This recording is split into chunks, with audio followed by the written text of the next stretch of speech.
আসসালামু আলাইকুম। হ্যালো বন্ধুরা, তোমরা কেমন আছো? আশা করি তোমরা ভালো আছো। আমিও আলহামদুলিল্লাহ ভালো আছি। আমার শখের কিচেনে তোমাদের সবাইকে স্বাগতম।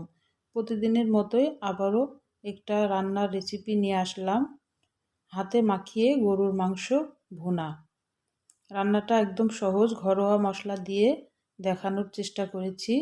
তোমরা প্রথম থেকে শেষ পর্যন্ত দেখবা আমি কি কি দিচ্ছি, আর একদম সঠিক মাপ সহকারে বলে দেব। কি কি লাগবে 1 কেজি মাংসতে আমি সব বলে দিব এই রান্নাটাতে। চলো শুরু করি।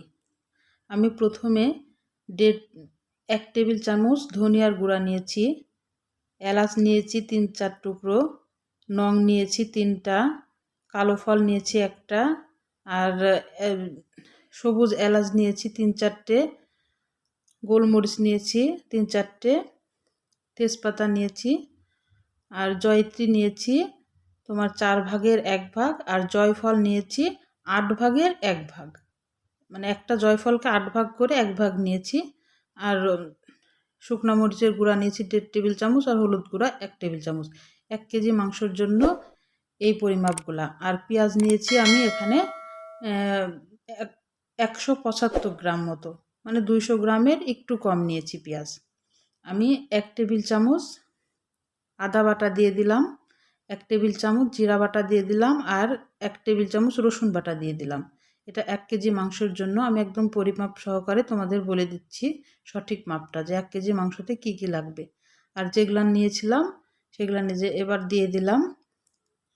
লাল মরিচের গুঁড়া আছে, হলুদ আছে, ধনিয়ার গুঁড়া, গরম মশলার গুঁড়া, মানে গরম মশলার সব ইয়াটা গোটা টোটা এগুলান। আর এখানে তেল নিয়েছি 100 গ্রাম তেল নিয়েছি, সাদা তেল। আর সরিষার তেল নিয়েছি 50 গ্রাম। 2 তেল মিলে আমি 150 গ্রাম তেল নিয়েছি। আমি এটা হাতে মাখিয়ে করব। এবার হাতে ভালোভাবে এটাকে চটকিয়ে মাখতে হবে, একদম সুন্দরভাবে হাতে একদম মাখাতে হবে। আমি 1 কেজি সেনার মাংস নিয়েছি, এখানে রেগুলার পিস করে কেটে নিয়েছি। স্বাদ মতো লবণ দিলাম, লবণটা তোমরা চেখে দিবা। এখানে পরিমাপ বলতে গেলে 1 টেবিল চামচ আমি লবণ দিয়েছি। আমি 1 কেজি মাংসতে কি কি লাগবে একদম সঠিকভাবে মাপটা বলে দিলাম। এবার আমি 10 মিনিট রেস্টে রেখে দিয়েছিলাম। এবার চুলার উপরে বসাই দিলাম। এখন হাই হিটে থাকবে। আমি এখন মাংসটাকে সুন্দর করে হাই হিটে কষাই নিব।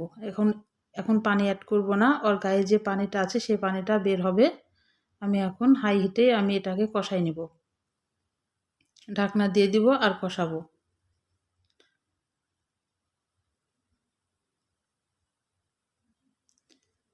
এই যে এইভাবে ঢাকনা তুলে তুলে কষাইতে হবে। যখন উপরে তেল উঠে আসবে তখন আমি গরম পানি দিয়ে দেব। অবশ্যই গরম পানি দিবা, এটা ফুটন্ত গরম পানি একদম। ঠান্ডা পানি দিলে কিন্তু গরুর মাংস রাবারি টাইপের হয়ে যায়, ঠান্ডা পানি দেওয়া যাবে না। আমি পরিমাণ মতো পানি দিলাম। এই পানিটা আমি কষানোর জন্য দিলাম, সিদ্ধ হবে এই জন্যে দিলাম। আমি এবার গরম মশলার গুঁড়া দিয়ে দিলাম 1 টেবিল চামচ।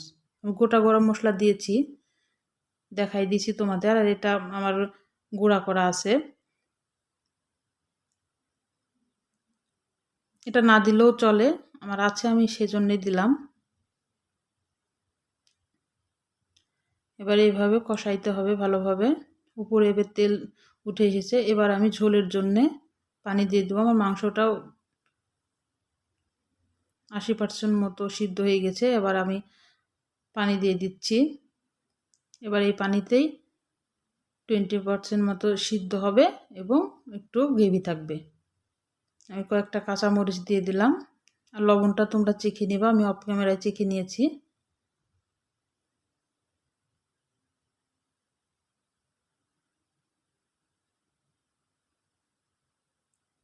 এবারে যে ভালোভাবে নাড়তে হবে। আর আমার রান্নাটা যদি তোমাদের প্লিজ ভালো লাগে, আমার চ্যানেলটাকে সাবস্ক্রাইব করে দিও, একটা লাইক করে রান্নাটা দেখা শুরু করো, আর কমেন্ট করে জানাইও যে আমার রান্নাগুলো কেমন লাগে। এই যে আমার ফাইনাল লুক। আমি একটু জিরার গুঁড়া দিয়ে দিলাম, এটা তোমাদের ইচ্ছা হলে দিবে, আমার ভালো লাগে সেজন্যই দিলাম। আমি একদম সঠিক মাপগুলা বলে দিয়েছি 1 কেজি মাংসের জন্য।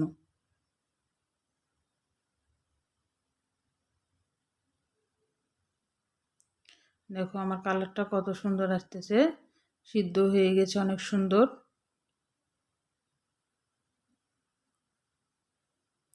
আমার রান্না কমপ্লিট। তোমরা সুস্থ থাকবা, ভালো থাকবা, পরিবারের খেয়াল রাখবা। আজকের মতো বিদায় নিচ্ছি, আবার নতুন কোনো রান্না নিয়ে আবার হাজির হব।